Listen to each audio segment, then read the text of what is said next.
অনেকগুলা সিকোয়েন্স আছে, কনসিকুয়েন্স গুলা এই মাসেই কিন্তু হারুনের ভাতের হোটেল ছিল।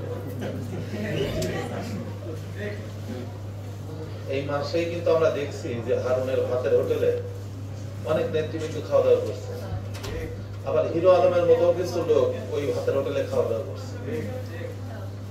পুলিশ তো ভাই অনেক কিছু সহ্য করা লাগে। আজকে যেমন এখন সহ্য করতেছি কোনটা দেখেন, আজকে গোপালগঞ্জের পুলিপুরে পুলিশের গাড়িতে অ্যাটাক করে আজকে কিন্তু এনসিপির প্রোগ্রাম হয়েছিল, পুলিশের গাড়িতে আগুন দিয়েছে। আমরা আসলে সবসময় ফ্যাসিস্ট, পুলিশ কিন্তু অলওয়েজ ফ্যাসিস্ট। কোন সময় আপনার পক্ষে, কোন সময় আপনার বিপক্ষে। যখন আপনার বিপক্ষে থাকে তখনই আমরা আপনার পক্ষ থেকে ফ্যাসিস্ট, যখন আরেকজনের পক্ষ থেকে আরেক জায়গায় যাই তখন আমরা আরেকজনের ফ্যাসিস্ট হয়ে যাই। আসলে আমাদের কাজ করতে গেলে এটা হচ্ছে আমাদের ক্যারেক্টার, আমাদের চরিত্র। তবে দায়িত্ব নিয়ে বলতেছি, এই 16 জুলাই 3:05 যে আবু সাইদের মৃত্যুর ডেট ডিক্লারেশনটা আসছে, এই 16 জুলাই থেকে পরবর্তী পর্যায়ে যেটা বললেন অলরেডি কয়েকজন নোট করছেন যে প্রায় 1400 লোক মারা গেছে। দায়িত্ব নিয়ে বলতে পারি অন্তপক্ষে পুলিশের এই পোশাক দায়িত্ব করার পরের থেকে জুলাই মাসে অন্তপক্ষে আমার দ্বারা 1401 হয় নাই, যেটা হওয়ার সুযোগ ছিল। যদি কোনো কারণে 1400-তে কনস্ট্যান্ট থাকে, 1401 হওয়ার সুযোগ ছিল, আমার দ্বারা কিন্তু 1401 হয় নাই। এরকম অনেক পুলিশ সদস্য আছে যারা তাদের ফিল্ডের দায়িত্ব পালন করতে যায়, সিনিয়র অফিসারদের কিংবা অন্যান্য ঊর্ধ্বতন কর্তৃপক্ষের কিংবা সরকারের বিভিন্ন স্টেক হোল্ডারদের কাছ থেকে অনেক বেশি পরিমাণ ধিক্কারের সহ্য করা লাগছে, কিন্তু ম্যাসাকার আমরা করতে দিই নাই। আমি জাস্ট অভিজ্ঞতার কথাই বলতেছি, হয়তোবা একটু সময় নিয়ে ফেলবো। বাংলাদেশ গভর্নমেন্টের জন্য সবচেয়ে ভালনারেবল জায়গা কোনটা কেউ কি বলতে পারবেন? বাংলাদেশ সরকারের জন্য সবচেয়ে ভালনারেবল জায়গা কোনটা? বাংলাদেশ সরকারের জন্য যদি আপনি মানে ফরেন পলিসিতে যান, সবচেয়ে ভালনারেবল জায়গা হচ্ছে ইউএস এম্বাসি, আর এই জুলাই মাসে সবচেয়ে ভালনারেবল জায়গা ছিল হচ্ছে ইন্ডিয়ান এম্বাসি। এটা যারা আছেন এখানে সবাই বুঝতে পারবেন। তো এই জায়গাটাকে দায়িত্ব ছিল আমার সহ আমাদের টিমের দায়িত্ব ছিল এটাকে রক্ষা করা। তো যারা নেতৃবৃন্দ ছিলেন তাদের সাথে আমরা আগেও কথা বলছি এবং তারা ওই জায়গাটাতে সেই পরিমাণ কোঅপারেশন আমাদেরকে করছে। আন্দোলনে যারা নেতৃবৃন্দ ছিলেন তারা কিন্তু তাদেরকে আমরা বোঝাইতে সক্ষম হয়েছি এটা কিন্তু জাতীয় সবচেয়ে সেনসিটিভ একটা জায়গা। যদি কোনো কারণে এই জায়গাটাতে কেউ অ্যাটাকের শিকার হয় তাহলে কিন্তু ম্যাসাকার হয়ে যাবে দেশের জন্য। যে যত কথাই বলেন না কেন, আপনি জুলাই আন্দোলন বলেন, 71-এর আন্দোলন বলেন, আর যাই বলেন না কেন, রাষ্ট্র কিন্তু রাষ্ট্রের এগেইনস্টে তখন দাঁড়াই যাবে। তো আমরা অন্তপক্ষে ওই নেতৃবৃন্দকে বোঝাইতে সক্ষম হয়েছিলাম যারা ওই জায়গায় আন্দোলনে ছিল, তারা কিন্তু আমাদেরকে ওই কোঅপারেশনটা করছে।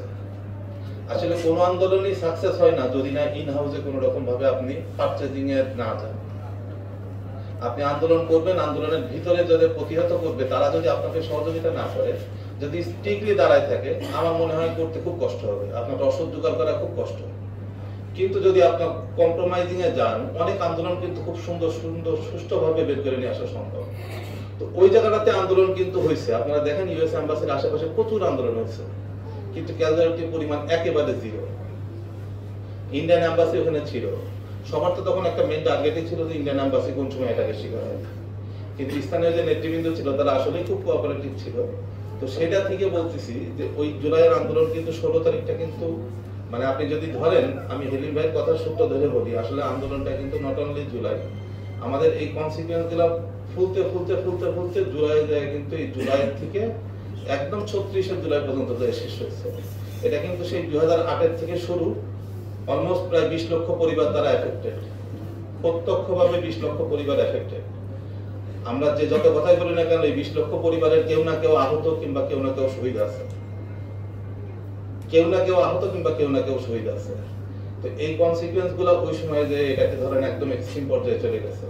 তো ওইটা একটা বিষয়। আর একটা জিনিস খারাপ লাগে কখন জানেন, ওই যখন দেখি যে জুলাই আন্দোলনের মধ্যে ফেসবুক চেঞ্জ করে, আইডি চেঞ্জ করে নতুন আন্দোলনে যোগ দেয়। অনেকের ফেসবুক দেখবেন যে এই 24-এর ফেসবুক আর এই 25-এর ফেসবুক আকাশ পাতাল পার্থক্য। সোশ্যাল মিডিয়া প্ল্যাটফর্ম দেখবেন সব আইডি চেঞ্জ করে ফেলছে। আমার আপনার সাথে মিশে গেছে, কিন্তু তো আমার আপনার সাথে যারা মিশে গেছে তাদের জন্যই বলি, হয় তাদের ক্যারেক্টারটা চেঞ্জ করতে হবে, আর নাহলে তাদের সারা জীবনের জন্য এই ক্যারেক্টারটা পরিবর্তন করে একটা নতুন ফরমেশনে নিয়ে আসা লাগবে। নাহলে পরে দেখবেন এই আন্দোলনের মধ্যে থেকে, যেমন এই যে এখানে কয়েকজন বললেন যে যদি একতা না থাকে তাহলে কিন্তু আবার ধরেন ওই যে আমার আপনার সাথে মিশেই তারা কিন্তু বিভিন্ন অনিয়ম অপকর্ম করার সুযোগ একটা তৈরি করে দিবে এবং আপনার ভিতর থেকে কিন্তু আপনাকে ধ্বংস করবে। তো আসলে আমাদের ঐক্যবদ্ধতা খুবই জরুরি এবং ন্যাশনাল ইস্যুতে আমরা কে কি করতেছি না করছি, কে কি রাজনীতি করি না করি, ওগুলো আসলে আমাদের ইস্যু হওয়া দরকার না। হইলে পরে আমার ঘরের মধ্যে, আমি বলি তো আমার ঘরের মধ্যে যদি আমরা 5 ভাই থাকি, 5 ভাই 5 রকমের মারামারি করবো, কোনো সমস্যা নাই।